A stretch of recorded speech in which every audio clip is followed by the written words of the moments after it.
A senior German shepherd with sad eyes was just moments away from being euthanized at Pinewood Animal Shelter. His time had run out and no one had come to claim him. But everything changed when Dr. Emma Mitchell noticed unusual engraving hidden beneath the worn leather of his collar. Those few words, barely visible after years of wear, revealed an extraordinary connection to one of Oakdale's most respected citizens and uncovered a conspiracy that would shake the entire community. Why was this noble dog abandoned? What secrets was someone desperate to keep hidden? And what happens when Dr. Mitchell refuses to let the truth stay buried? This heartwarming tale of loyalty, courage, and justice will keep you captivated until the final moment. Before we dive into this incredible story, comment below where in the world you're watching from today. If you're touched by this journey, don't forget to hit subscribe and that notification bell so you never miss our next amazing story of hope and second chances. The autumn wind scattered golden leaves across the parking lot as Dr. Emma Mitchell pulled into her reserved spot at Riverside Animal Clinic. She took a final sip from her travel mug, savoring the warmth of the coffee before facing what promised to be another hectic day. Emma had been the head veterinarian at Riverside for nearly 5 years, and while she loved her work, the early morning starts still required liquid motivation. "Morning, Dr. Mitchell," Patricia called from behind the reception desk as Emma pushed through the glass doors, the familiar antiseptic smell of the clinic greeting her. "Dr. Williams called in sick, so you're covering his appointments this morning." Emma sighed, shrugging off her jacket. "Thanks for the heads up, Patricia. What's first on the schedule?"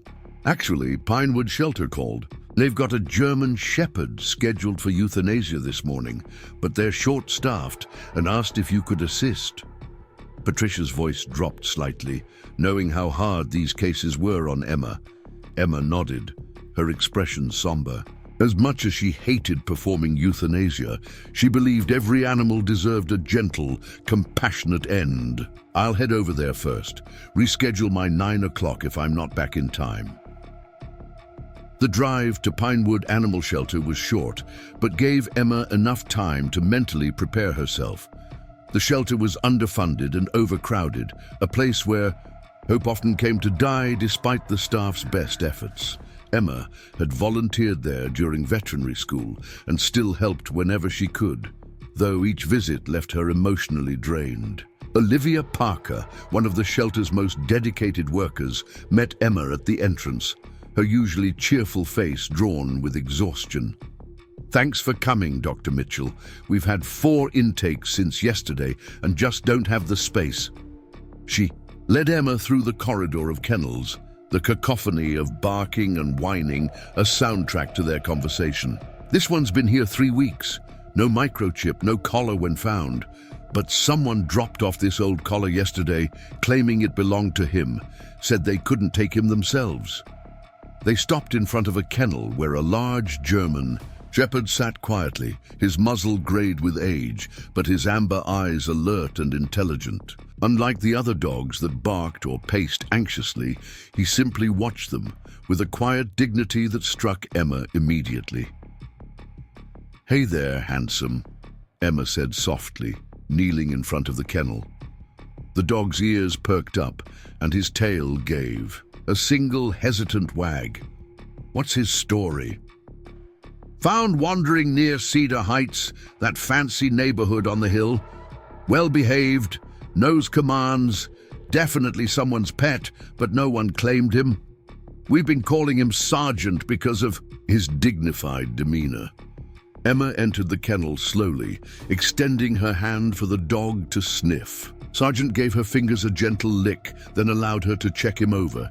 "He seems healthy for his age, good muscle tone, clear eyes.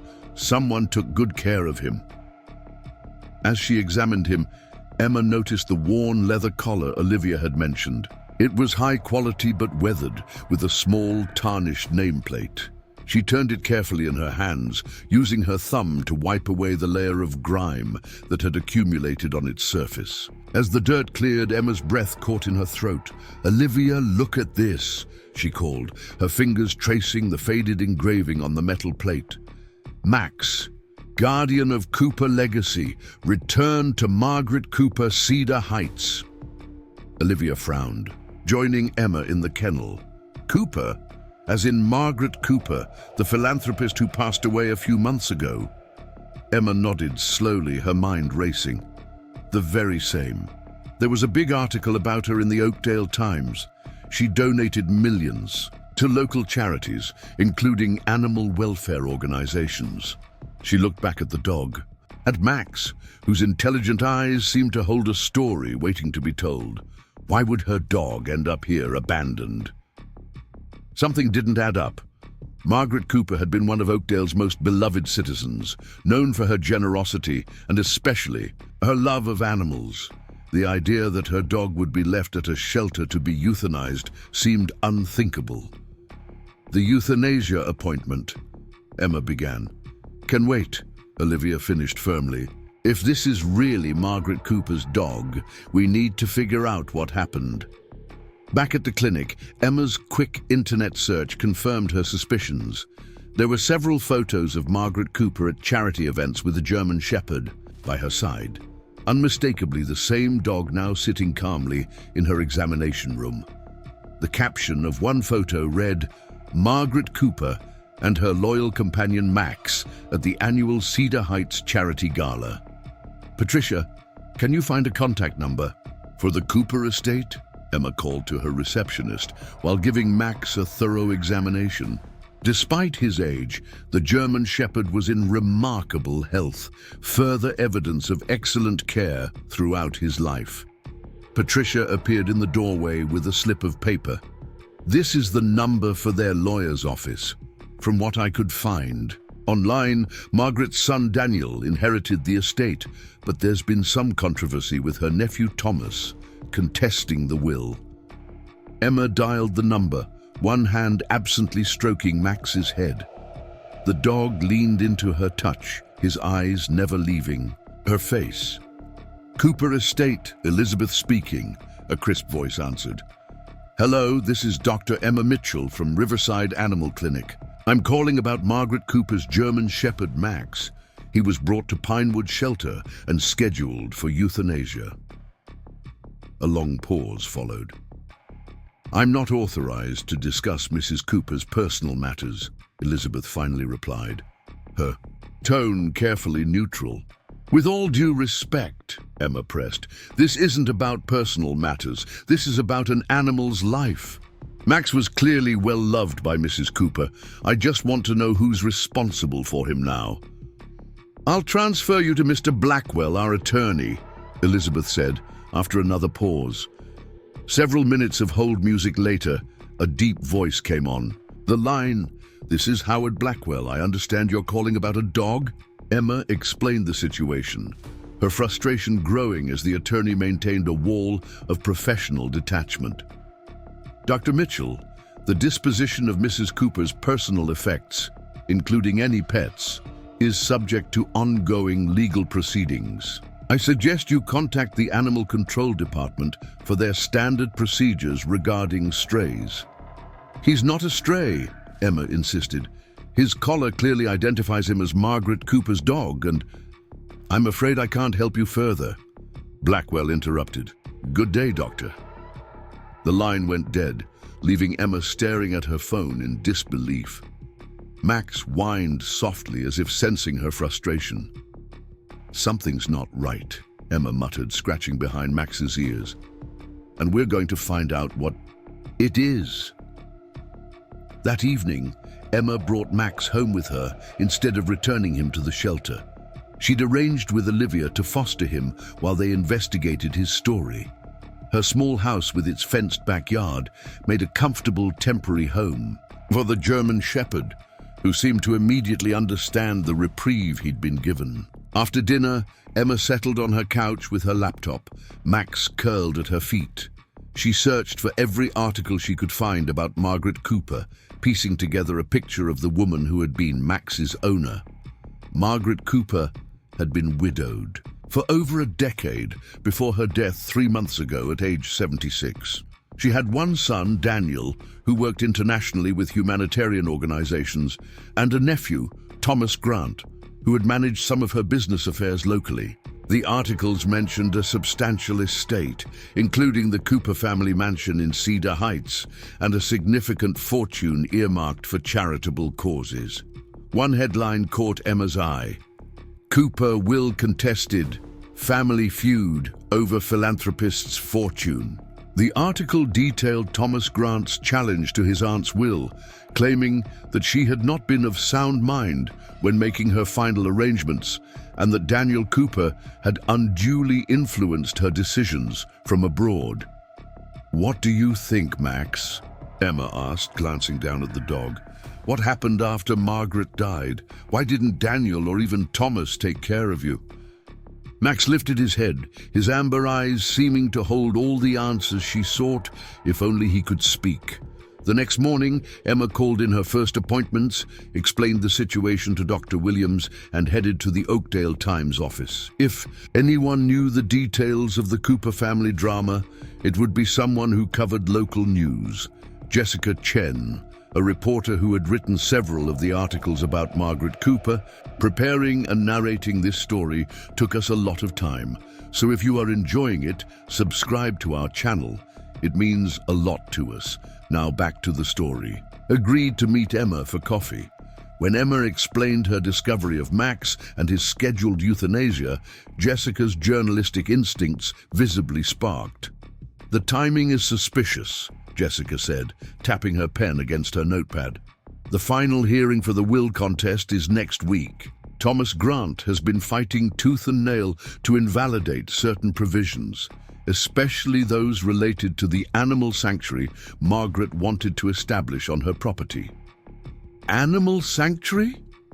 Emma leaned forward, intrigued. Jessica nodded. Margaret Cooper left instructions and funding to convert part of her estate into a sanctuary for older animals that would otherwise be euthanized at shelters. It was her passion project in her final years, but Thomas wants the land developed into luxury condos instead, much more profitable. And Daniel Cooper, where does he stand? Daniel wants to honor his mother's wishes, but he's been in Syria with Doctors Without Borders. He's due back for the hearing, though. Jessica paused, her expression thoughtful. "You know, there was something odd in that will that I couldn't fit into my story. Margaret specified that her plans for the sanctuary couldn't be changed as long as Max lived. Something about him being the guardian of the Cooper legacy." Emma's eyes widened. "That's exactly what's engraved on his collar. Max, guardian of Cooper legacy." Jessica's eyes lit up with understanding. If Max were to die before the will is settled, then Thomas could contest that provision more easily, Emma finished, the pieces beginning to fall into place. "But who would abandon Max at a shelter? Surely not Thomas himself." "Too risky," Jessica agreed. "But he has associates. I need to look into this more." She gathered her things quickly, her reporter's instincts fully engaged. "Keep Max safe, Dr. Mitchell. I think he's more important than either of us realized." As Emma drove back to the clinic, her mind raced with possibilities. If what Jessica suggested was true, someone had deliberately tried to have Max euthanized to influence the outcome of the will contest. The thought made her blood boil. Using an innocent animal as a pawn in a game of greed was despicable. At a stoplight, Emma glanced in her rearview mirror and noticed a black sedan several cars back. She wouldn't have thought anything of it, except she'd seen the same car when leaving the coffee shop. Paranoia, she told herself, but decided to take a few extra turns just to be sure. The sedan followed each deviation from her normal route. Heart racing, Emma drove straight to the police station instead of the clinic. The sedan drove past as she pulled into the parking lot, but not before she caught a glimpse of the driver, a man in dark sunglasses with a Bluetooth earpiece. Officer Andrew Davis listened to Emma's story with increasing concern, especially when she explained the connection to the contested Cooper will. "We can't prove anything yet," he admitted, "but I don't like coincidences. Someone abandons a clearly well-cared-for dog at a high-kill shelter, and now you're being followed after asking questions. Keep your doors locked, Dr. Mitchell, and call immediately if anything else happens." That night, Emma sat on her porch swing, watching Max explore her backyard in the fading light. Her phone rang. Jessica. "Emma, I found something," the reporter said without preamble. Thomas Grant's personal assistant made a large cash withdrawal the day before Max was taken to the shelter. And guess what? The assistant's brother works as a groundskeeper at the Cooper estate. So Thomas could have had the assistant pay his brother to get rid of Max, Emma reasoned. Exactly, but there's more. I've been digging into Margaret Cooper's final days. She knew Thomas was going to contest the will. According to her home health nurse, she was worried about protecting her legacy, and especially about Max's welfare if anything happened to her. Emma watched Max as he trotted back to the porch, settling at her feet with a contented sigh. "What are you trying to tell me, old boy?" she murmured. After hanging up with Jessica, Emma examined Max's collar again. The nameplate was attached, with small screws that had accumulated grime over the years. Acting on a hunch, she carefully removed the plate and turned it over. There, etched on the back in tiny script, was another message. "Silver Creek. The truth is in the drawer." Emma's pulse quickened. Silver Creek could refer to Silver Creek Cabin, a property occasionally mentioned in articles about Margaret Cooper. It was a vacation home in the mountains outside Oakdale, not part of the main estate. And the drawer, that could mean anything. But it was clearly a clue Margaret had left, perhaps anticipating threats to her final wishes. The next day, Emma arranged for Patricia to cover her afternoon appointments, and with Max in the passenger seat of her SUV, drove the winding road up to Silver Creek. The cabin was modest compared to the Cooper mansion, a rustic retreat nestled among towering pines with a view of the creek that gave it its name.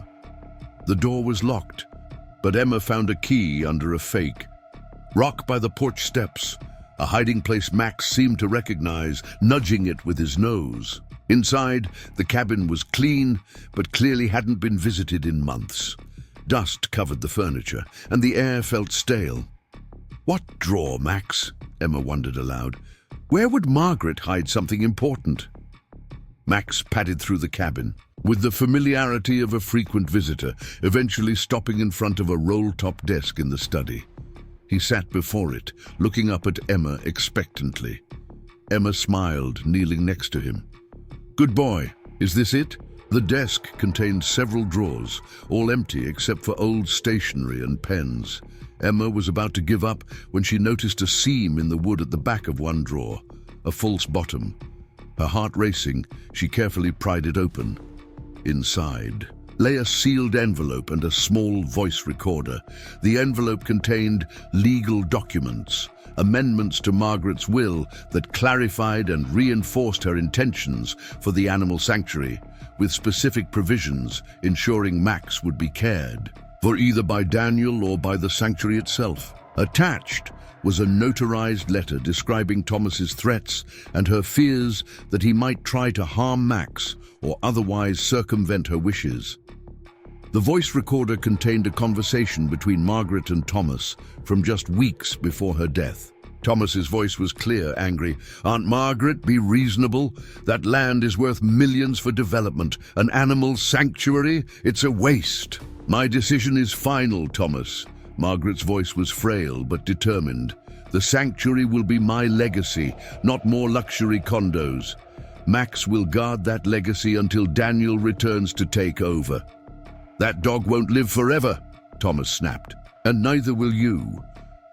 "Is that a threat?" Margaret asked calmly.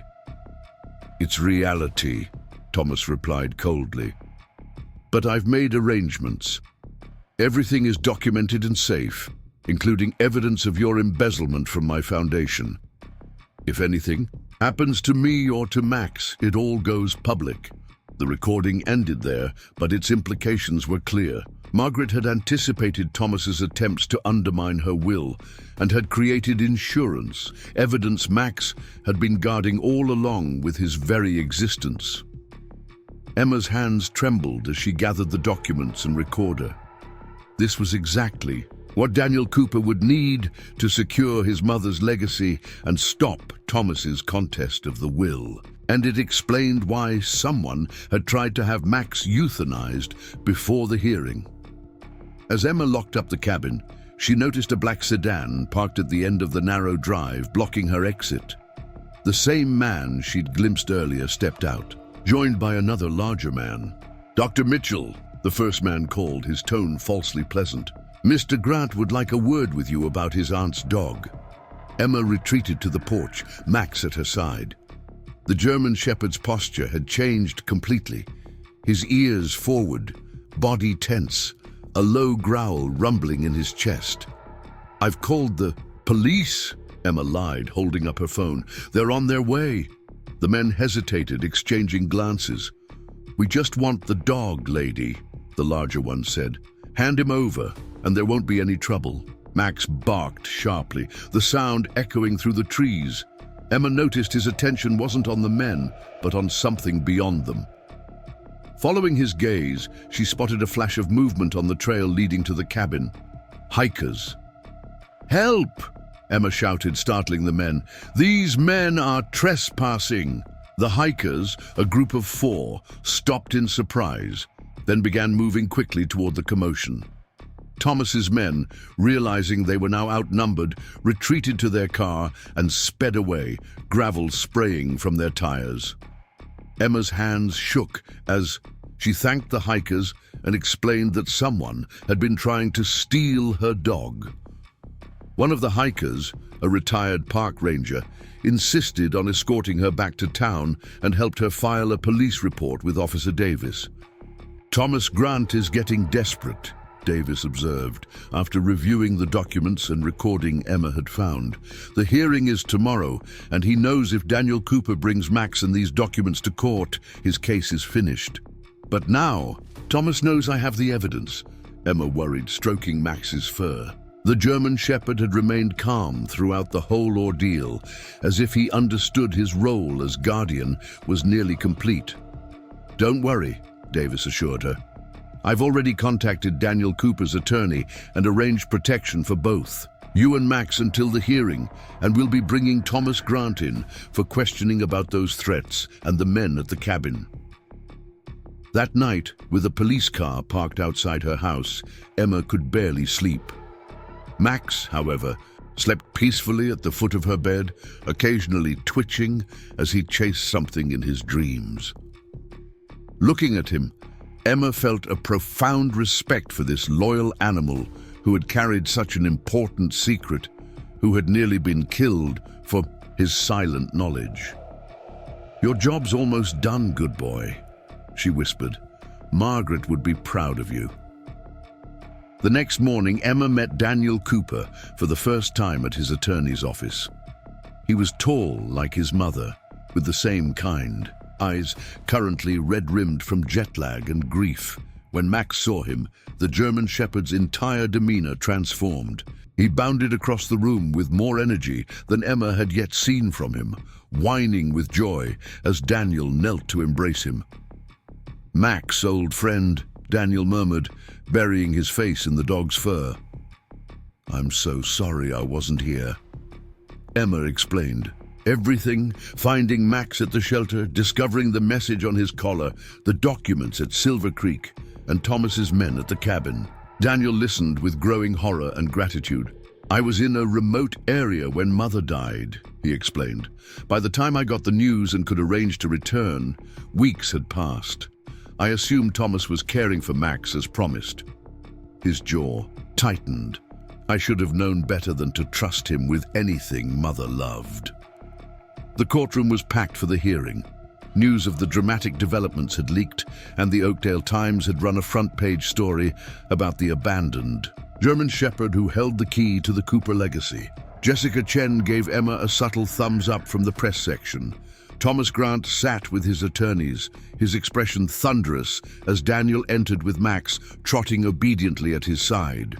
Thomas's face paled visibly when he saw the dog he had tried to have euthanized, now the center of attention and very much alive. The judge, an older woman with a reputation for no-nonsense efficiency, called the court to order. Thomas's attorney began with arguments about Margaret Cooper's mental capacity in her final months, suggesting she had been unduly influenced by animal rights extremists and her son's liberal ideologies. When it was their turn, Daniel's attorney presented the documents from Silver Creek and played the recording of Thomas threatening his aunt. The courtroom fell silent, except for Thomas's muttered curses and his attorney's frantic whispers. "Your Honor," Daniel's attorney concluded, "Mrs. Cooper anticipated her nephew's greed and left protection for her true wishes, both in legal form and in the loyal guardian who has been by her side for years." Max was literally tagged as the guardian of the Cooper legacy because Mrs. Cooper knew as long as he lived, her son would have time to return and ensure her wishes were honored. The judge adjusted her glasses, looking down at Max, who sat perfectly behaved beside Daniel's chair, and the allegations that Mr. Grant attempted to have the animal euthanized to speed up his timeline. "Officer Davis is prepared to testify about the ongoing investigation, Your Honor. We have evidence linking Mr. Grant's assistant to the abandonment of Max at Pinewood Shelter and to the men who threatened Dr. Mitchell at Silver Creek Cabin." Thomas Grant stood abruptly. "This is ridiculous. It's just a dog, for God's sake. Mr. Grant, control yourself or I'll have you removed," the judge warned sharply.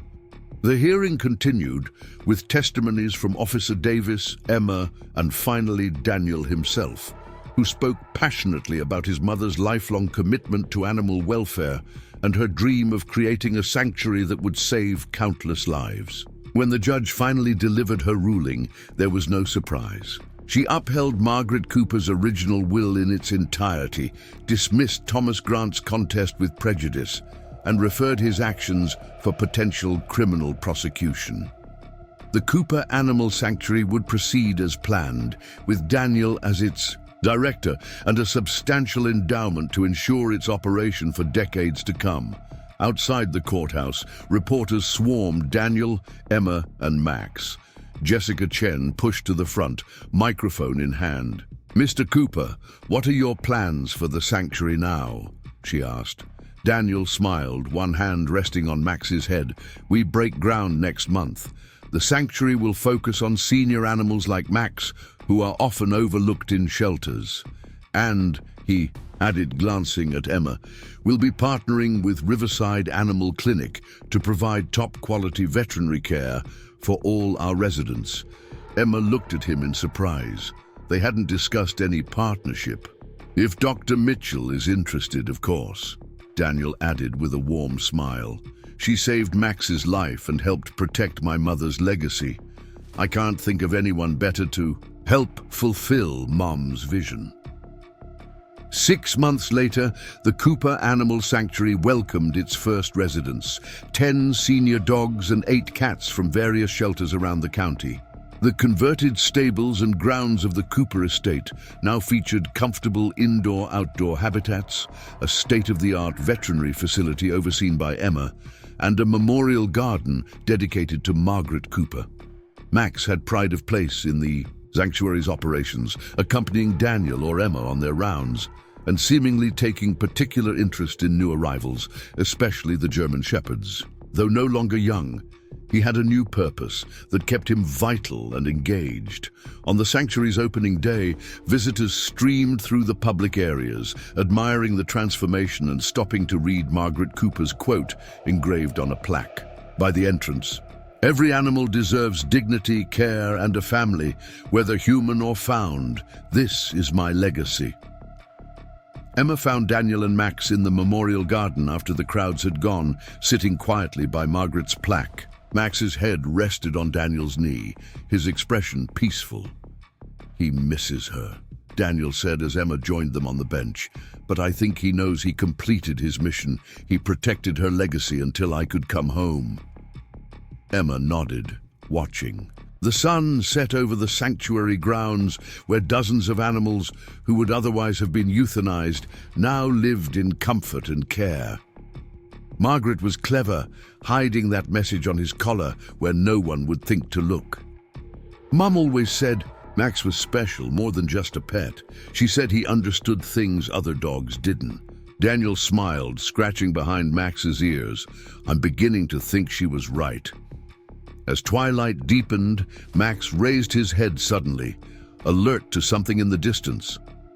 A moment later, a car appeared on the long driveway. Officer Davis, bringing a rescued Labrador from a case of neglect he'd been investigating. Max trotted over to greet them, assuming his unofficial role as the sanctuary's welcoming committee. The frightened Labrador, thin and nervous, cowered behind Officer Davis until Max approached gently, sniffing and wagging his tail in invitation. Slowly, hesitantly, the Labrador emerged, allowing Max to guide him toward the sanctuary buildings. "The guardian of the Cooper legacy," Emma murmured, watching the dogs walk together, still showing others the way home.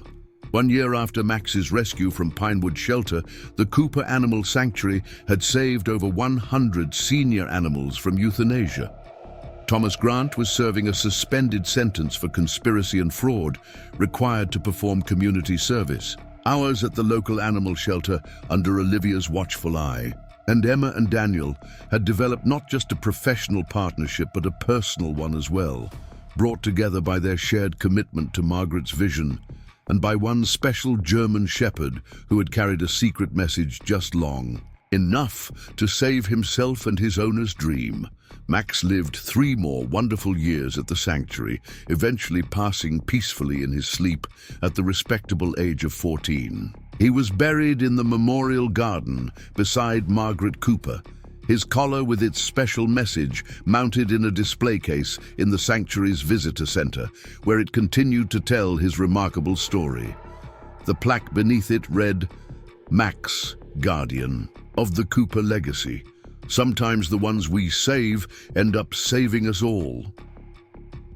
If this story touched your heart, please give it a thumbs up and subscribe to our channel for more incredible tales of animal heroes and the humans who love them. Remember, every animal deserves a chance, and sometimes the oldest souls have the most important stories to tell. Share in the comments your own experiences with animal companions who changed your life in unexpected ways. Emma stared at her silent phone for a moment, her frustration mounting. The attorney's dismissive tone only strengthened her resolve to get to the bottom of Max's situation. The German shepherd watched her with those intelligent amber eyes, as if he understood the conversation had been about him. "Don't worry, boy," she said softly, running her hand along his back. "We're not giving up." That evening, Emma brought Max home with her instead of returning him to the shelter. Her modest, single-story house with its fenced backyard would be a comfortable temporary home for him while she investigated further. Max seemed to understand the reprieve he'd been given, his dignified demeanor softening slightly as he explored his new surroundings with careful curiosity. After a simple dinner, during which Max politely sat beside her table without begging, further evidence of excellent training, Emma settled on her couch with her laptop. Max curled at her feet, occasionally sighing contentedly as she searched for every article she could find about Margaret Cooper and her estate. The more Emma read, the more puzzling the situation became. Margaret Cooper had been a pillar of the Oakdale community for decades. Widowed in her 50s, she had dedicated her considerable fortune to philanthropic causes, particularly animal welfare. Her estate in Cedar Heights was one of the largest in the county, sprawling over 30 acres of prime real estate. According to several articles, Margaret had planned to convert a significant portion of the property into an animal sanctuary after her death. "Look at this, Max," Emma said, angling her laptop screen toward the dog as if he could read the headline. "Cooper will contested. Nephew challenges animal sanctuary plans." The article detailed how Thomas Grant, Margaret's nephew, had filed legal challenges to her will immediately after her death, claiming his aunt had not been of sound mind when making her final arrangements. Thomas argued that the animal sanctuary was an impractical use of valuable land and that Margaret had been unduly influenced by animal rights extremists during her final illness. Emma scrolled through more articles, piecing together the timeline. Margaret Cooper had died 3 months ago after a brief illness. Her son, Daniel Cooper, worked with an international humanitarian organization and had been stationed in a remote part of Syria when his mother passed away. Communication difficulties had delayed his return to Oakdale, giving Thomas Grant ample opportunity to begin legal proceedings to contest the will. So Daniel is overseas.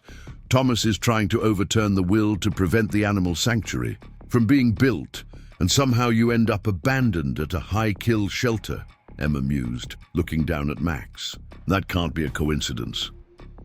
Max lifted his head, his ears perking forward as if in agreement.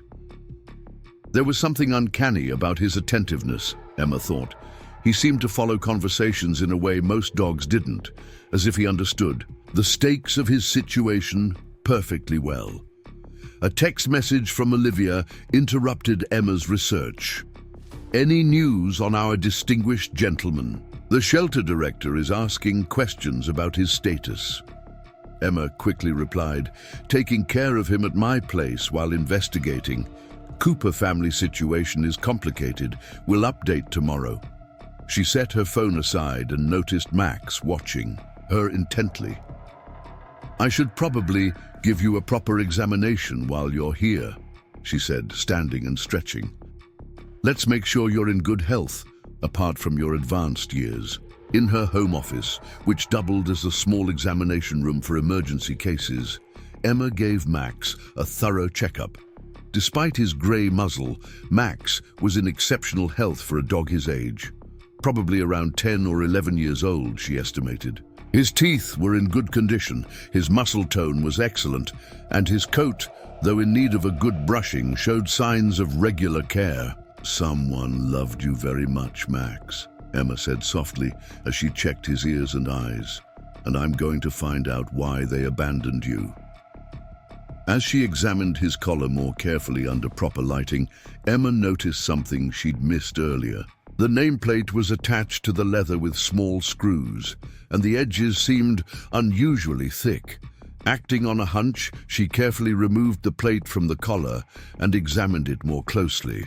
It was heavier than it appeared, and when she turned it over, she discovered why. The back of the plate had been hollowed out slightly, creating a small compartment.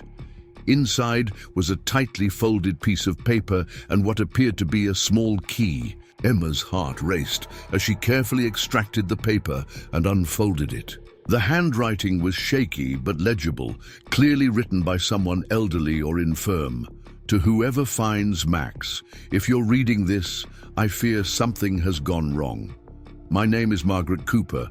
Max has been my faithful companion for 9 years. He is the guardian of secrets that certain people would prefer remained buried. If he has been abandoned or is in danger, please contact my son Daniel Cooper immediately at the number below. Tell him Silver Creek holds the truth. Max must be protected at all costs. The enclosed key opens a safe deposit box at First National, Bank of Oakdale, box number 437. Below was an international phone number with a Syrian country code. Emma checked her watch. It would be the middle of the night in Syria, not an appropriate time to call. She would try first thing in the morning. For now, she carefully refolded the note and placed it, along with the key, in a sealed envelope which she locked in her desk drawer. "Well, Max," she said, turning to the German shepherd who had watched the proceedings with remarkable patience. "It seems you're more than just a beloved pet. You're carrying secrets." She scratched behind his ears, and he leaned into her touch. "Don't worry, we'll figure this out together."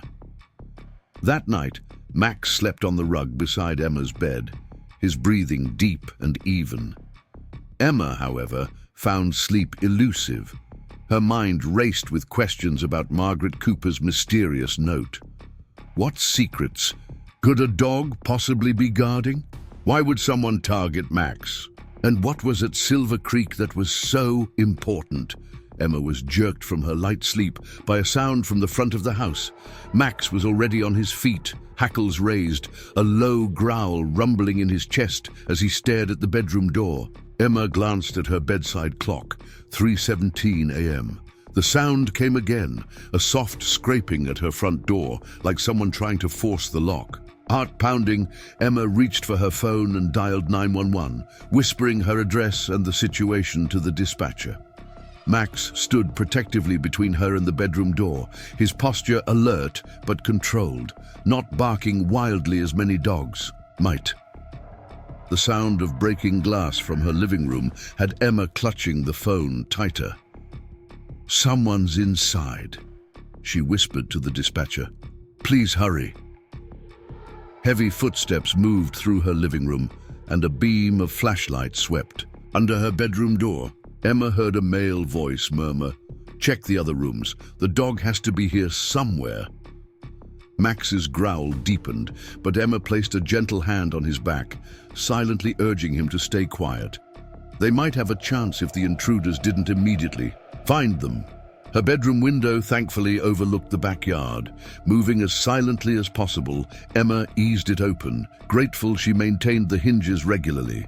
"Come on, Max," she whispered, helping the large dog climb through the window before following him out. The cold night air hit her as she crouched beside her house, Max pressed against her leg. Red and blue lights flashed in the distance. The police were coming, but not quickly enough. The sound of her bedroom door being kicked open spurred her into motion. "This way," she whispered to Max, and together they crept along the side of the house, staying in the shadows. They had nearly reached the front yard when a figure rounded the corner, the beam of his flashlight sweeping the ground. "Hey!" the man shouted, catching sight of them. "Stop right there!" Emma broke into a run, Max keeping perfect pace beside her. They sprinted across her front yard and down the street, the sound of pursuit behind them. Emma's lungs burned in the cold air, but fear propelled her forward. Max could have easily outpaced her, but the German Shepherd stayed right beside her, occasionally glancing back as if assessing the threat. They turned a corner, and Emma spotted her elderly neighbor, Mr. Richardson, outside on his porch, despite the hour, his ever-present cigarette glowing in the darkness. The military veteran often suffered from insomnia, a fact Emma had never been so grateful for. "Mr. Richardson," she called, her voice shrill with fear. "Help!" The old man's reaction was immediate. He disappeared inside his house, emerging seconds later with what looked like a shotgun.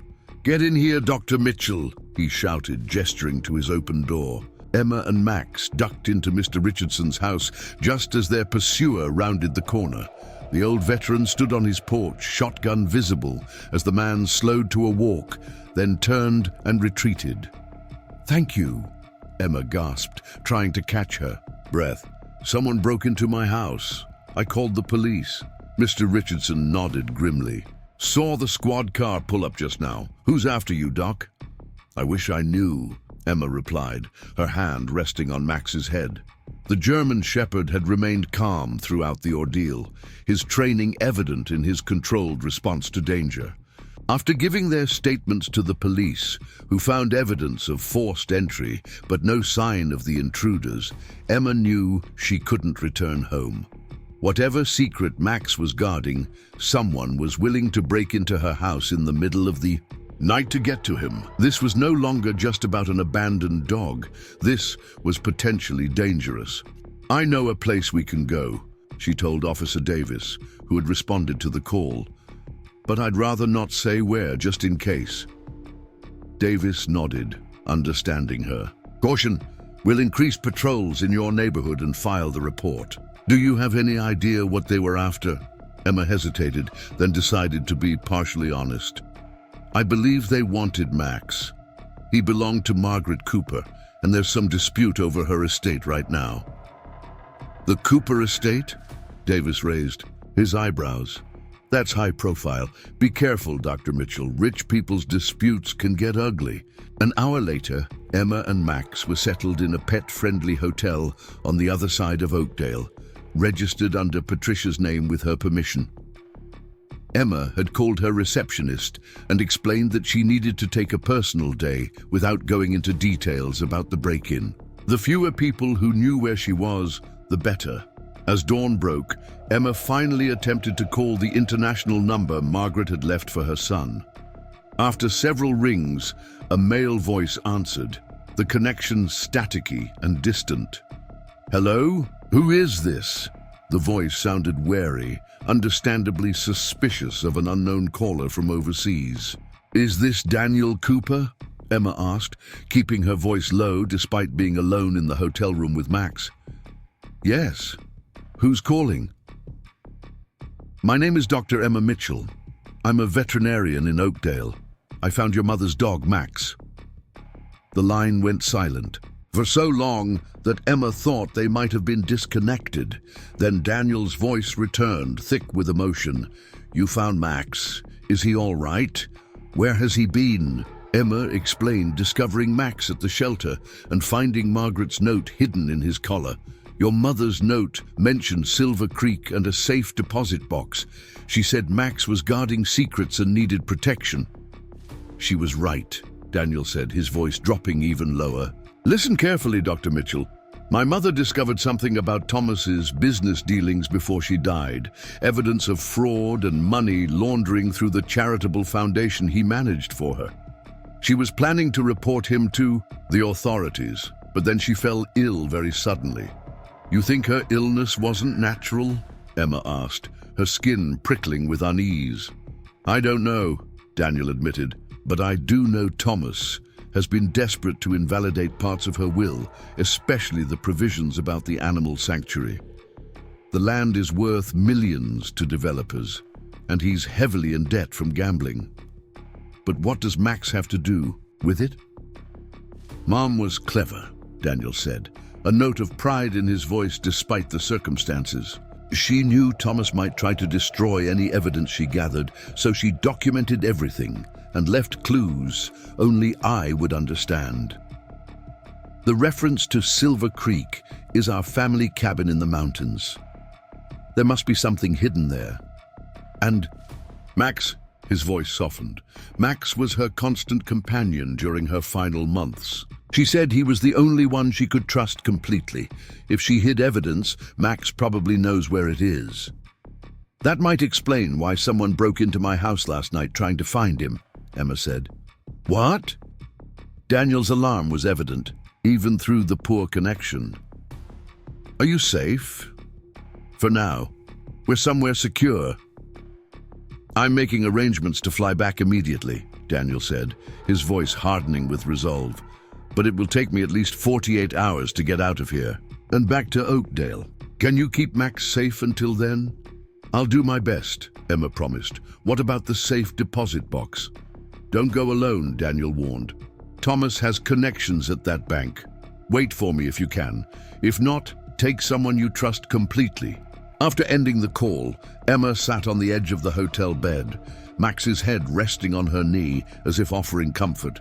The situation had escalated from saving an abandoned dog to being caught in the middle of what sounded like a criminal conspiracy involving one of Oakdale's wealthiest families. Emma's phone buzzed with a text from Olivia. Just got the strangest. A call from someone claiming to be Thomas Grant. Offered a $10,000 donation to the shelter if we could tell him who took the German Shepherd. Super suspicious. Everything okay? Emma quickly replied, Don't tell him anything. We'll explain later. Max and I are safe. She spent the morning researching Thomas Grant online, building a clearer picture of Margaret Cooper's nephew. In his, mid-40s, Thomas had managed his aunt's charitable foundation for several years, while developing a reputation as a fixture in Oakdale's high society. His social media showed a man who enjoyed displaying his wealth, exclusive clubs, expensive cars, designer clothes. According to business news articles, he had launched several failed ventures over the years, staying afloat primarily through his position at his aunt's foundation. One recent article particularly caught Emma's attention. Grant announces luxury development plans for Cooper Estate. The piece, dated just 2 weeks after Margaret's death, quoted Thomas discussing his vision for converting the Cooper property into an exclusive gated community once the legal formalities were resolved. He made no mention of his aunt's documented wishes for an animal sanctuary. "He certainly didn't waste any time," Emma muttered to Max, who was watching her with those attentive eyes. "No wonder your mom was worried about him." Emma's phone rang. Jessica Chen from the Oakdale Times, returning the message Emma had left earlier that morning. The local reporter had written several articles about Margaret Cooper and might have insights that wouldn't appear in published stories. "I was planning a follow-up piece on the Cooper will contest," Jessica said, after Emma explained her discovery of Max and the mysterious circumstances surrounding him. "Thomas Grant has been throwing around a lot of legal muscle trying to invalidate the animal sanctuary provisions. There are rumors he's in financial trouble despite his flashy lifestyle." "Daniel Cooper mentioned something similar," Emma said. "He's flying back from Syria, but it will take him a couple of days to get here." "That's interesting timing," Jessica observed. "The probate hearing is scheduled for tomorrow afternoon. Thomas has been pushing to have it expedited, claiming urgent business matters require resolution of the estate." Emma frowned. "That can't be a coincidence." "Definitely not," Jessica agreed. "Look, I've been digging into Thomas's management of the Cooper Foundation. There are some inconsistencies in their financial reports. Over the past few years, nothing definitively wrong, but enough red flags that I've been asking questions. Thomas has been dodging my calls for weeks. Margaret left a note saying Max was guarding secrets people would want to keep buried," Emma said, watching the German Shepherd dozing nearby. "And she mentioned a place called Silver Creek." "The Cooper family cabin?" Jessica confirmed. "Margaret used it as a retreat when the social obligations of Cedar Heights became too much. It's about an hour into the mountains, very private. I interviewed her there once for a feature on local philanthropists." "I think I need to go there," Emma decided. Daniel said his mother might have hidden evidence about Thomas's dealings. "Not alone, you're not," Jessica said firmly. "I've been chasing this story for months. If there's evidence of financial misconduct at the Cooper Foundation, I want to be there when it's found. Plus, 2 is safer than 1, especially after what happened at your house last night." They agreed to meet in a public place, the busy cafe across from the Oakdale Times office, and drive to Silver Creek together. Emma felt a sense of relief knowing she wouldn't be facing whatever awaited them alone. Max, too, seemed to approve of the plan, his tail wagging gently when she explained they would be visiting a place he knew. The drive to Silver Creek took them up winding mountain roads, the autumn colors intensifying at higher elevations. Max sat in the back seat of Jessica's SUV, his attention focused on the passing landscape as if he recognized the journey. As they climbed higher, cell phone reception became increasingly spotty until it disappeared entirely. Margaret loved the isolation, Jessica explained, as they navigated the final stretch of gravel road. She said it was the only place she could truly think clearly, away from the social pressures of Oakdale. The cabin itself was modest compared to what Emma had expected, a well-maintained structure of stone and timber nestled among towering pines, with a breathtaking view of the mountains. It looked more like a comfortable retreat than a wealthy woman's vacation home. "It's been in the Cooper family for generations," Jessica explained as they parked. Margaret refused to modernize it beyond basic necessities, said it kept her connected to her roots. As they approached the cabin, Max's demeanor changed noticeably. His tail began wagging more vigorously, and he pulled ahead on his leash, clearly eager to reach the door. This was definitely a place he knew well. The cabin was locked, but Jessica knew from her previous visit where Margaret kept the spare key, inside a hollow fake rock beside the porch steps. Inside, the cabin smelled of wood smoke and pine, the interior simple but comfortable, with rustic furniture and faded rugs. Everything was tidy, if slightly dusty, suggesting no one had visited since Margaret's death. "Where do we start?" Emma wondered aloud, looking around the open-plan living area. If Margaret hid evidence here, it could be anywhere. Max, however, seemed to have his own ideas. The German Shepherd moved purposefully through the cabin, nose to the ground, until he reached a small writing desk tucked into a corner of the living room. He sat beside it, looking up at Emma expectantly, his tail sweeping the wooden floor. "I think Max has a suggestion," Emma said, moving to the desk. It was a simple antique with a roll top and several small drawers. Nothing immediately stood out as unusual, but when Emma tried to open the main drawer, she found it locked. "Do you think—" Jessica began, eyeing the small key they had found in Max's collar. The key fit perfectly, turning with a satisfying click. Inside the drawer was a leather-bound journal and a USB drive sealed in a small plastic bag. The journal was filled with Margaret's handwriting, dates spanning the past year. Emma flipped to the final entries, dated just days before Margaret's death. "Listen to this," she said, reading aloud. "Thomas came by again today, pressuring me to sign the revised foundation bylaws.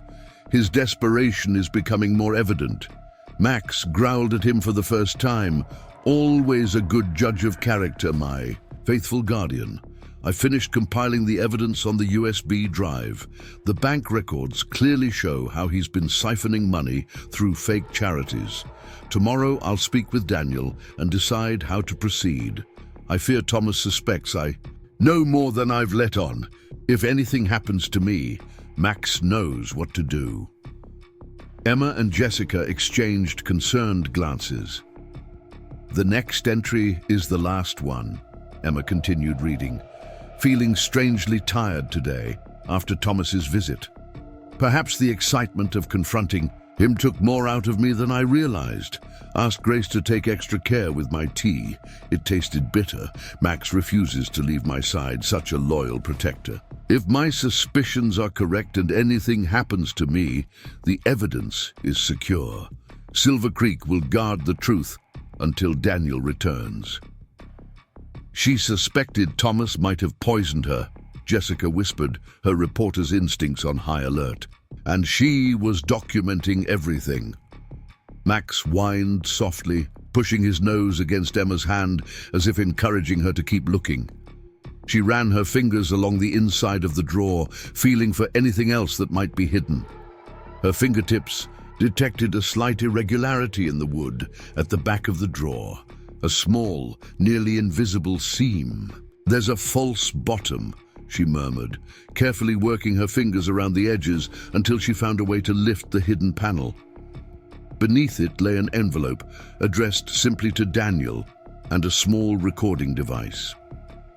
"We should wait for Daniel to open his mother's personal letter," Emma decided, setting the envelope aside. "But the recording might contain evidence we need now, especially with the probate hearing tomorrow." Jessica nodded in agreement. If Margaret documented Thomas, threatening her or admitting to financial crimes, that could stop the will contest immediately. Emma pressed play on the small device, and Margaret Cooper's voice filled the cabin, frail but determined. "Daniel, if you're listening to this, then my suspicions were correct. Thomas has been embezzling from the foundation for years. The Documentation is on the USB drive. Bank transfers, fake invoices, shell companies. He's stolen nearly $2 million. When I confronted him about it yesterday, he became enraged. I'm recording this conversation as evidence of his state of mind and because I fear what he might do next. The recording continued with the sound of a door opening and footsteps entering the room. Aunt Margaret, have you reconsidered my proposal? Thomas's voice was smooth, controlled. There's nothing to reconsider, Thomas, Margaret replied.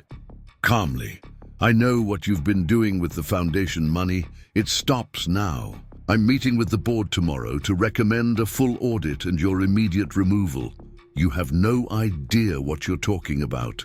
Thomas's voice hardened. You're elderly and confused. No one will believe you.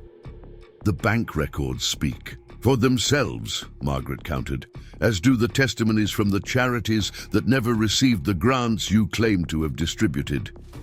You self-righteous old witch, Thomas hissed, his composure cracking. Do you have any idea what your precious animal causes have cost this family? That land is worth millions for development, not to be wasted on stray dogs. That's my legacy to decide, not yours. Margaret's voice remained steady. I've made arrangements, Thomas. If anything happens to me, everything I've discovered will go public. Arrangements? Thomas scoffed. What, with that mutt following you around? Don't think I haven't noticed how you whisper to him, how you've trained him to fetch your private papers. A loyal guardian, isn't that what you call him? Max is more trustworthy than you've ever been, Margaret replied, a hint of satisfaction in her voice. He knows what to do if I'm not here to protect him. That dog won't live forever, Thomas snapped, and neither will you. Is that a threat? Margaret asked, her voice perfectly calm. It's reality, Thomas replied coldly. We all die eventually, Aunt Margaret, some sooner than others. The recording ended there, leaving Emma and Jessica staring at each other in stunned silence. Max sat between them, his posture alert, as if he recognized the voices in the recording. We need to get this to the police immediately, Jessica said, already gathering the journal and USB drive. And to Daniel Cooper's attorney before the probate hearing tomorrow. Emma nodded, reaching for Max's leash. Thomas as much as admitted to planning Margaret's death. And now he's after Max because he thinks the dog can somehow lead to the evidence. As they stepped onto the porch, the crunch of tires on gravel froze them in place. A black SUV was making its way up the long driveway, still partially hidden by trees. There was no way to know who was coming, but given everything they'd just discovered, neither woman was inclined to wait and find out. The back way, Jessica whispered, gesturing toward a narrow path leading into the woods behind the cabin. Margaret showed me once. It connects to the main hiking trail about half a mile down the mountain. They hurried along the path, Max trotting obediently alongside Emma without pulling on his leash despite the sudden movement. The German shepherd seemed to understand the urgency of their situation, his training once again apparent in his controlled response. As they reached the denser cover of the forest, the sound of car doors slamming echoed from the direction of the cabin, followed by male voices calling out orders. Emma and Jessica exchanged alarmed glances, but kept moving, the evidence secured in Jessica's backpack. The trail was steep and slippery with fallen leaves, making their descent treacherous. Emma's heart pounded with each step, her ears straining for sounds of pursuit.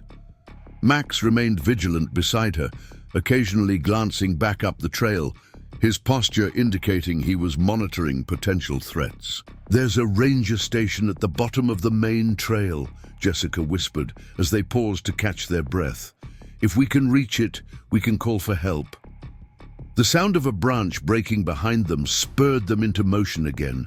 Someone was definitely following them, and they were closing in.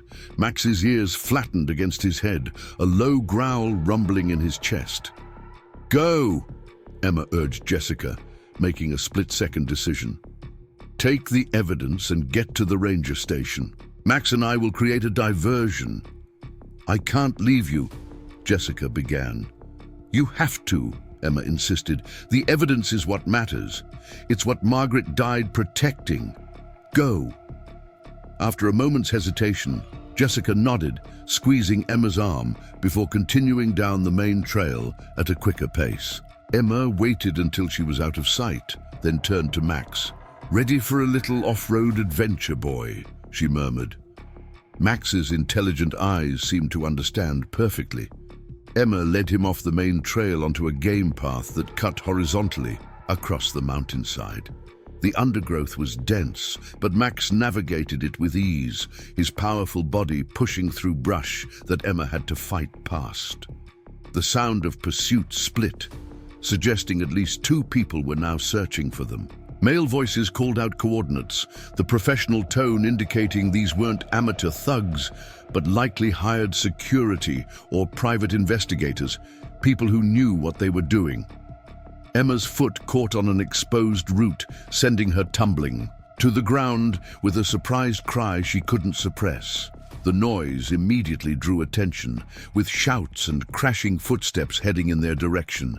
Max stood over Emma, his body rigid, a deep growl emanating from his chest as a warning to whoever approached. Emma scrambled to her feet, wincing at the pain in her ankle. She wouldn't be able to outrun their pursuers now. Max seemed to assess the situation instantly, making a decision that surprised Emma. Instead of staying protectively by her side, he darted a short distance away, barking loudly to draw attention to himself before disappearing into the undergrowth. Smart boy, Emma whispered, realizing he was creating a diversion to lead the pursuers away from her. She limped in the opposite direction, finding a dense thicket to hide in, while the sounds of men crashing through the forest followed Max's intermittent barking, growing more distant. For nearly 20 minutes, Emma remained hidden, her ankle throbbing, her mind racing with worry for Max. Had he escaped their pursuers? Would Jessica reach help in time? The forest had fallen silent, which could mean anything. Then, suddenly, Max was there, materializing beside her hiding place with barely a sound, his muzzle damp with exertion, but his eyes alert. He had led their pursuers away and then circled back to find her. Emma wrapped her arms around his neck, burying her face in his fur for a moment. "Good boy," she whispered. "Such a clever, good boy." Together, they made their way carefully down the mountain, Emma leaning on Max for support when her injured ankle threatened to give way. It took over an hour to reach the base, where emergency vehicles and police cars were gathered outside the ranger station. Jessica had made it safely and had already begun sharing their discoveries with the authorities. Officer Davis approached as Emma limped into the clearing, Max still protectively at her side. "Dr. Mitchell, are you all right?" he asked, concern evident in his voice. "I twisted my ankle, but we're okay," Emma assured him, her hand resting on Max's head. "Max led the pursuers away from me. He saved us both." "Smart dog," Davis said admiringly. "We've already sent officers to the cabin, but whoever was there is gone. Ms. Chen has filled us in on what you found. It's serious stuff. Embezzlement, possible homicide, and now attempted assault. The judge has issued an emergency injunction, delaying tomorrow's probate hearing until a full investigation can be conducted." A paramedic examined Emma's ankle while she provided her statement to the police. Max remained close, accepting admiring pats from officers but always returning to Emma's side, his self-appointed protective duty unwavering.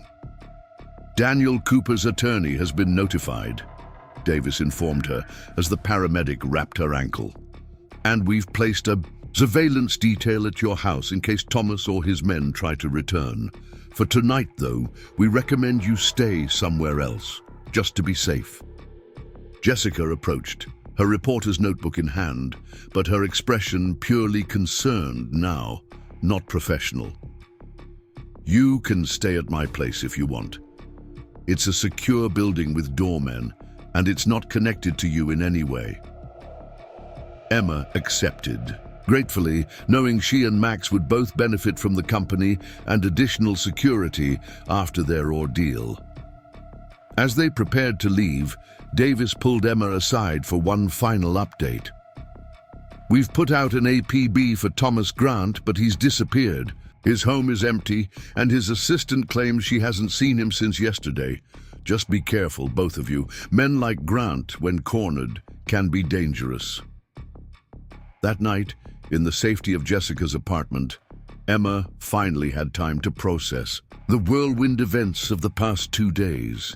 Max lay beside the sofa, where she rested her bandaged ankle, his presence a constant comfort. Jessica was in her home office, writing up the breaking story for tomorrow's paper, though she had agreed to withhold certain details at the police's request to avoid compromising the investigation. Emma's phone rang, an international number. Daniel Cooper had finally managed to secure a reliable connection during his journey home. "Dr. Mitchell," his voice was clearer now, filled with gratitude. "Officer Davis told me what happened. I can't thank you enough for protecting Max and discovering the truth about my mother's death." "Max is the real hero," Emma replied, smiling down at the German Shepherd, who perked up at the sound of Daniel's voice through the phone. "He led us to the evidence and then led Thomas's men away from us in the woods. Your mother was right about him being a guardian." "She always said he was special," Daniel said, his voice warm with affection. "The officer mentioned you found a letter addressed to me." "Yes, we left it with the police for safekeeping. It seemed too personal to open without you present." "I appreciate that," Daniel said softly. "I'll be landing in Oakdale tomorrow evening. Would it be possible to meet you then? I'd like to thank you in person and see Max." They arranged to meet at the police station where the evidence was being held. As Emma ended the call, she felt a sense of coming resolution. Tomorrow, Max would be reunited with his rightful owner, Margaret's son, and the truth about Thomas's crimes would continue to unfold.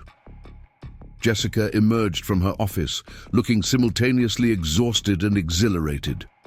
"The story's filed," she announced, dropping onto the couch beside Emma. "My editor is beside himself. This is going to be the biggest local story of the year." "What happens now?" Emma asked, absently stroking Max's head. "The police investigation will continue. Thomas Grant will be found eventually. Men like him always try to run, but their expensive tastes make them easy to track.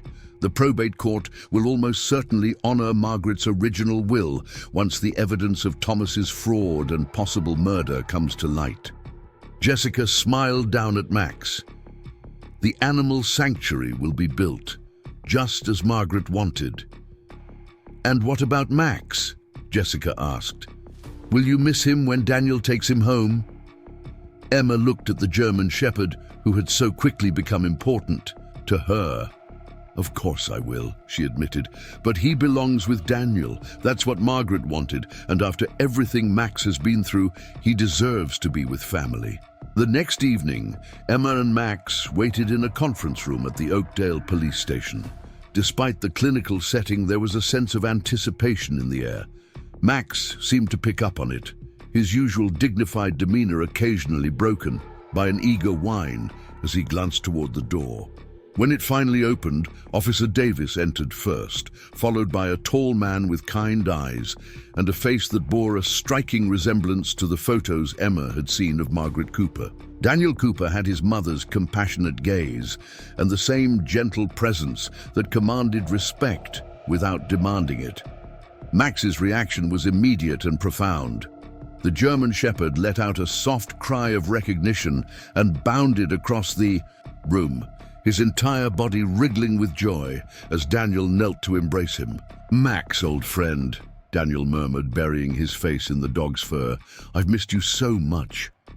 For several minutes, human conversation was impossible as Daniel and Max reacquainted themselves.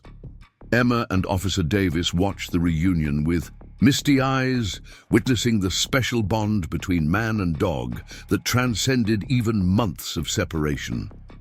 Finally, Daniel looked up at Emma, his eyes shining with gratitude.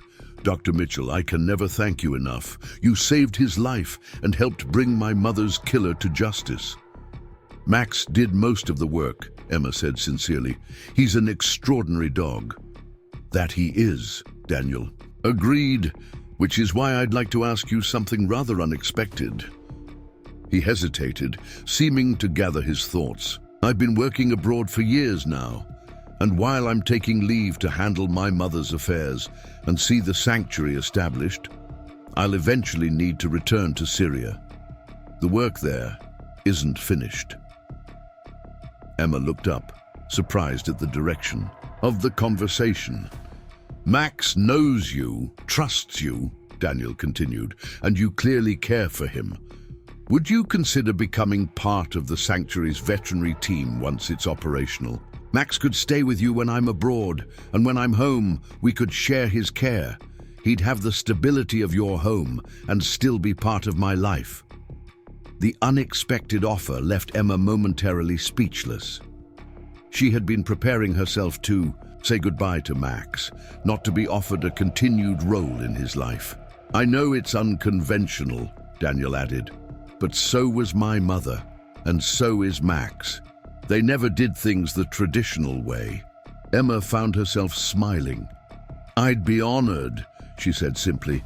"The sanctuary project sounds incredible, and having Max in my life would be a privilege." Max, sensing the positive resolution, gave a soft woof of apparent approval, causing them all to laugh, breaking the emotional tension of the day. The next morning brought news that spread rapidly through Oakdale. Thomas Grant had been apprehended trying to cross the Canadian border with falsified documents and a suitcase containing nearly $200,000 in cash. The headline of Jessica's follow-up article captured the community's stunned reaction. "Cooper heir, fraud exposed, trusted nephew arrested in foundation scandal."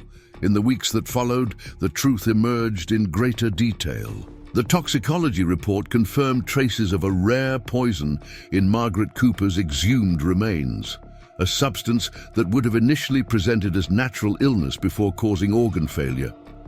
Thomas's private emails revealed he had obtained the poison during a trip to South America months earlier, planning Margaret's murder with calculated precision. The investigation uncovered that Thomas had indeed arranged for Max to be taken to the shelter. His assistant's brother confessed to abandoning the German Shepherd, claiming Thomas had told him the dog was aggressive and needed to be euthanized. The collar had been removed when Max was taken from the Cooper estate, but was later dropped off anonymously at the shelter, likely by someone with a conscience who couldn't bear to see Max euthanized without his identification. As autumn gave way to winter, Emma found herself increasingly involved in the sanctuary plans. Daniel had converted a portion of the Cooper estate immediately, creating temporary housing for animals in need, while architects designed the permanent facilities. Emma provided veterinary consultations, her expertise in geriatric animal care, proving invaluable for the sanctuary's mission to focus on senior pets. Max divided his time between Daniel's residence at the main house and Emma's home, seeming perfectly content with the arrangement. The German Shepherd had become something of a local celebrity, with visitors to the developing sanctuary often asking to meet the hero dog who had helped solve Margaret Cooper's murder. 6 months after Max's rescue from the shelter, Emma stood with Daniel on a hill overlooking the Cooper estate. Construction crews were busy below, transforming the eastern fields into a complex of comfortable animal habitats designed to accommodate everything from dogs and cats to farm animals rescued from neglect or abandonment. "It's really happening," Emma said, watching the activity with satisfaction. "Margaret would be proud." Daniel nodded, his expression contemplative. "She always said wealth was only valuable if it created something meaningful. I think this qualifies." He gestured toward the massive project below. The Margaret Cooper Animal Sanctuary will be able to house over 200 animals at capacity, with specialized care for seniors and those with medical needs. And the education center? Emma asked, referring to the building taking shape near the entrance. On schedule to open with the first phase, Daniel confirmed. We'll host school groups, offer community workshops on responsible pet ownership, and provide training for animal care professionals. Mom wanted this place to change how people think about animals, not just rescue them. Max trotted up the hill to join them, carrying a stick he had found during his exploration of the grounds, though his muzzle had more gray than when Emma had first met him at the shelter. The German Shepherd remained active and vigorous, his eyes still bright with intelligence. The real guardian of the Cooper legacy, Daniel said fondly, as Max dropped the stick at his feet, ready for a game.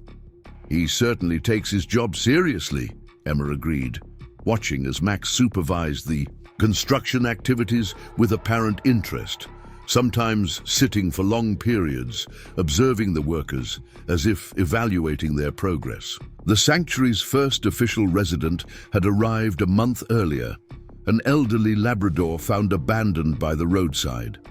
Max had immediately appointed himself the dog's protector, showing him around the property and sharing his toys with surprising generosity. "There's something I've been meaning to ask you," Daniel said as they walked back toward the main house, Max leading the way with dignified purpose. "Would you consider taking on the role of full-time veterinary director once we're operational? The sanctuary will need someone who shares our vision, and you've proven your commitment 1,000 times over." Emma had been anticipating this conversation. Her part-time work at the sanctuary had increasingly become her professional focus, with her clinic responsibilities gradually shifting to her colleagues. "I'd be honored," she said without hesitation. "This place already feels like home." 1 year to the day after Max had been scheduled for euthanasia, the Margaret Cooper Animal Sanctuary officially opened its doors to the public. The transformation of the estate was remarkable. Beautifully designed habitats blending with the natural landscape, state-of-the-art veterinary facilities, and education spaces filled with interactive exhibits about animal welfare. The opening ceremony took place on a perfect spring morning, with Oakdale's dignitaries gathered under a tent on the main lawn. Emma, as the newly appointed veterinary director, sat in the front row beside Daniel, who would serve as the sanctuary's executive director while continuing to support humanitarian projects abroad. Max, wearing a special blue bandana emblazoned with the sanctuary's logo, served as the unofficial greeter, his impeccable manners and striking appearance making him the perfect ambassador for the cause. Children especially were drawn to him, and he showed remarkable patience with their enthusiastic attention. Daniel's speech was brief but powerful, focusing on his mother's vision rather than the tragic circumstances of her death. Margaret Cooper believed that how we treat the most vulnerable among us, including animals who cannot speak for themselves, defines us as individuals and as a society, he told the assembled crowd. This sanctuary is not just a memorial to her life, but a continuation of her work and her values. When he invited Emma to join him at the podium, she was surprised but stepped forward willingly, Max following at her heels. "Many of you know the remarkable story of how Max here was rescued from euthanasia at our local shelter," Daniel continued, his hand resting on the German Shepherd's head. "What you may not know is that without Dr. Emma Mitchell's compassion and courage, Max would not be with us today, and the truth about my mother's death might never have been discovered." Emma felt her cheeks warm at the public recognition, but Daniel wasn't finished. "In honor of their extraordinary partnership and with the unanimous approval of our board of directors, I'm pleased to announce that our senior dog habitat will be named the Max and Emma Rescue Center, ensuring their story inspires generations to come." The applause was enthusiastic, punctuated by Max's single, dignified bark that seemed timed perfectly to acknowledge the honor. Emma knelt beside him, overwhelmed by emotion, as Daniel unveiled a beautiful bronze plaque bearing Max's likeness and the simple inscription, "For the faithful guardian who protected the Cooper legacy and found a champion when he needed one most." The sanctuary quickly became a beloved institution in Oakdale and beyond. School buses arrived daily for educational programs. Potential adopters came to meet the animals available for new homes, and volunteers from the community contributed thousands of hours to ensuring every resident received individual attention and care. Max's role evolved as the months passed. Though officially retired from his guardian duties, now that justice had been served, the German Shepherd seemed to have found a new purpose. He had an uncanny ability to identify animals in particular distress, often leading staff members to newly arrived residents who needed special attention. Several times, his insistent barking alerted the veterinary team to medical emergencies before monitoring equipment registered any problem. Emma documented these instances, fascinated by Max's apparent empathy and intuition. "He's not just smart," she explained to visitors on the sanctuary tours.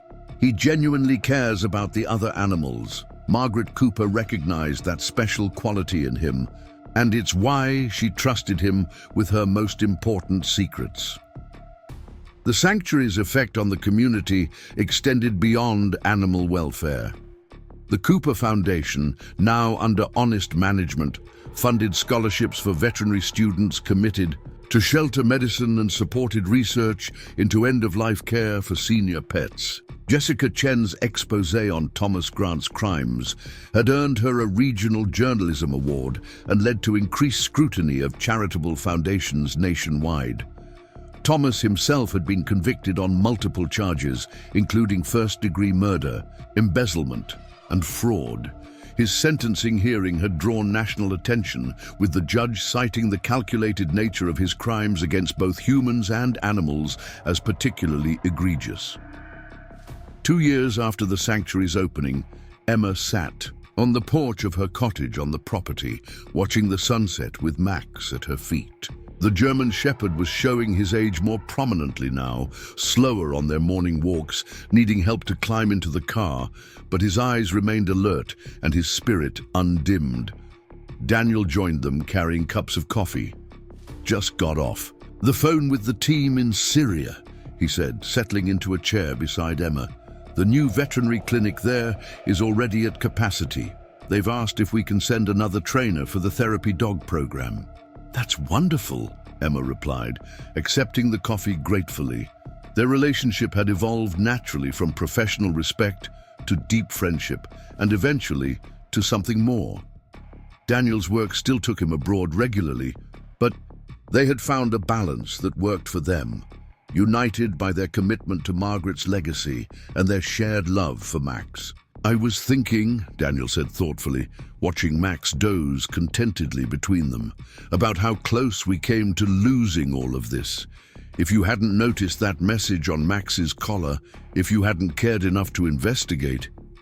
"If Max hadn't been such an extraordinary dog," Emma added, "most people would have seen just another aging German Shepherd, not the guardian of secrets and legacy that he truly was."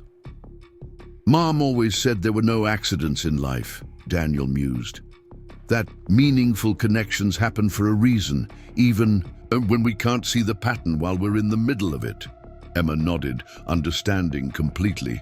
From a routine euthanasia appointment to uncovering a murder, from saving one dog's life to creating a sanctuary that would save thousands more, the journey had been extraordinary. And it had all begun with a faded message on a collar that might easily have been overlooked. As if sensing he was the subject of their conversation, Max lifted his head, those intelligent eyes moving between them before he settled back into his comfortable position with a contented sigh.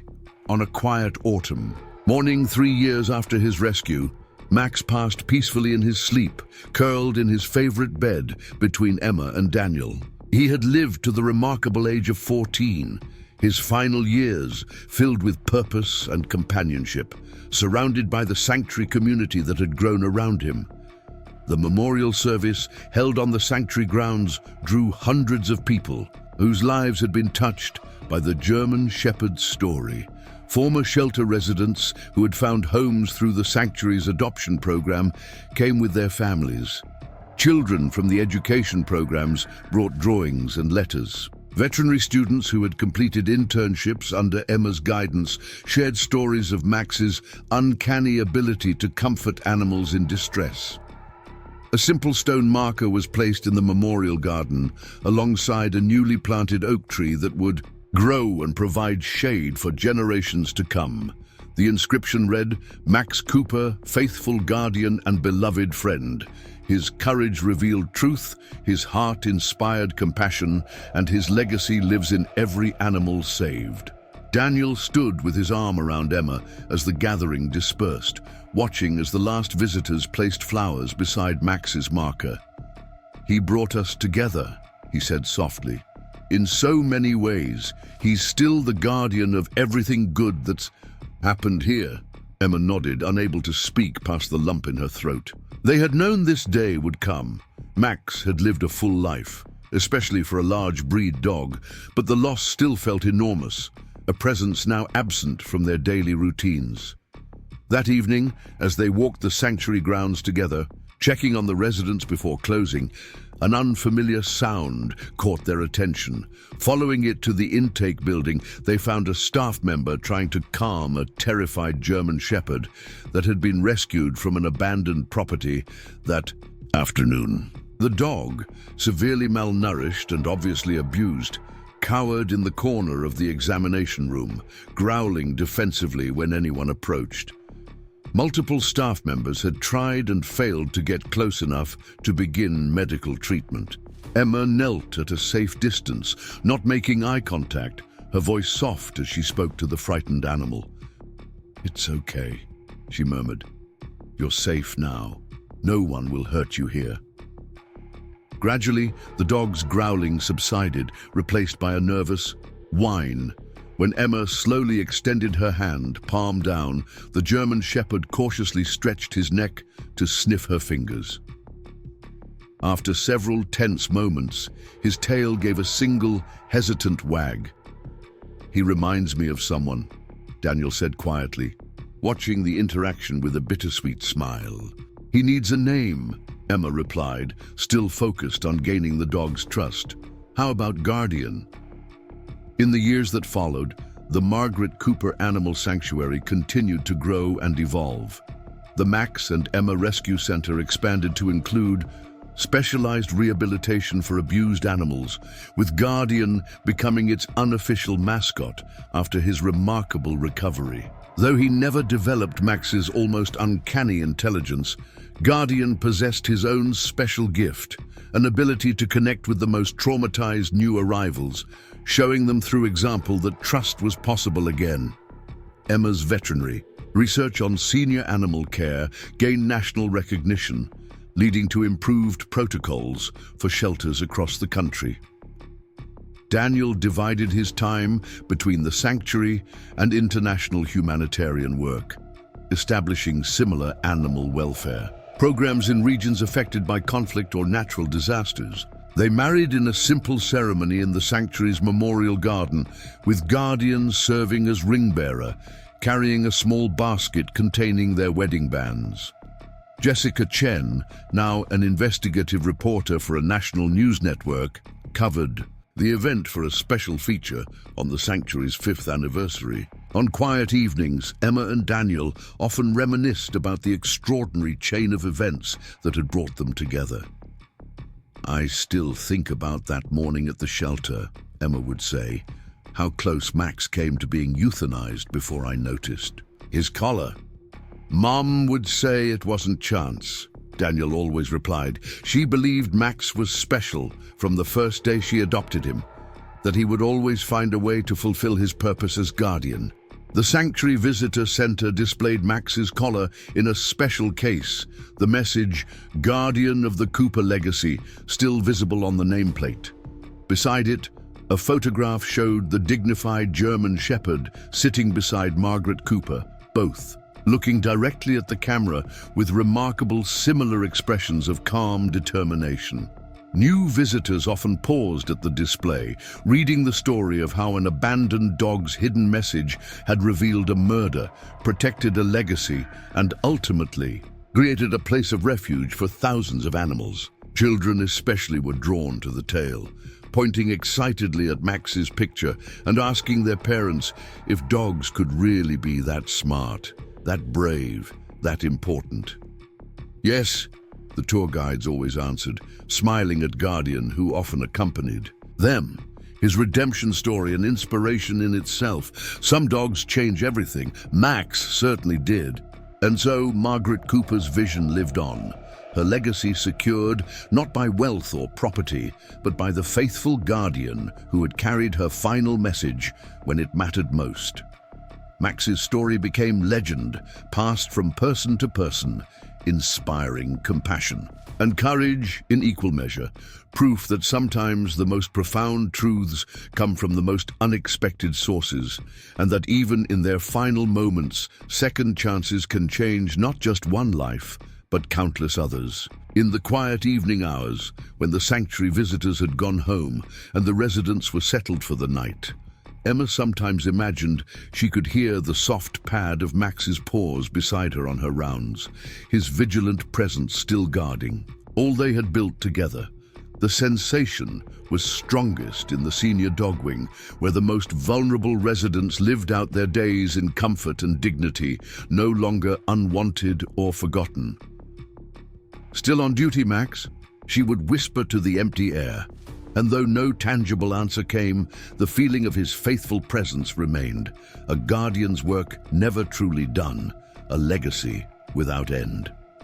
Up next, you've got two more standout stories right on your screen. If this one hit the mark, you won't want to pass these up. Just click and check them out.